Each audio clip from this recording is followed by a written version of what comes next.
सरयू नदी के तट पर कौशल नामक एक देश था जो संतुष्ट जनों से परिपूर्ण, समृद्धि संपन्न और धन धान्य से पूर्ण था। उस अयोध्या नगरी में वेदार्थ को जानने वाले, सब वस्तुओं का संग्रह करने वाले महातेजस्वी राजा दशरथ प्रजा का पालन करते थे। वस्तुतः महाराज धर्मात्मा युधिष्ठिर तक के राज्य में सभी प्रजा वेदों को जानने वाली और राजा भी वेदों को जानने वाले होते थे। ऐसे प्रभावशाली धर्मज्ञ महात्मा पुत्र के लिए पीड़ित महाराज दशरथ के वंश को चलाने वाला कोई पुत्र नहीं था। विचार करते करते राजा दशरथ को ध्यान में आया कि पुत्र प्राप्ति के लिए मैं यज्ञ क्यों ना करूं।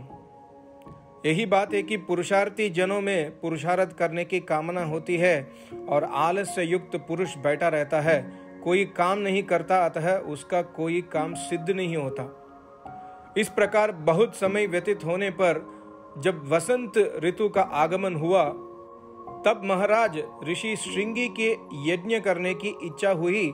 उन्होंने महाराज दशरथ से कहा, हे राजन, मैं आपके लिए अथर्ववेद में कहे हुए मंत्रों द्वारा विधिवत पुत्रेष्टि यज्ञ करूंगा।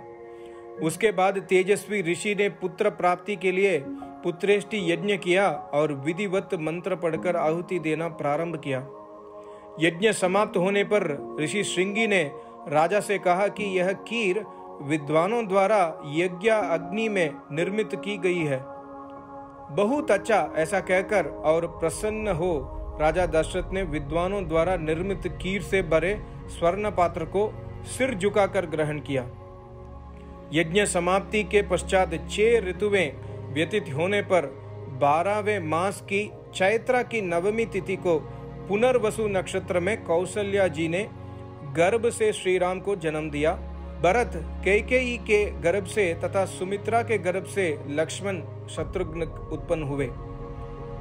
ये लेख मेरे आचार्य जी स्वामी राम स्वरूप जी योगाचार्य द्वारा। सबको नमस्ते। ओम।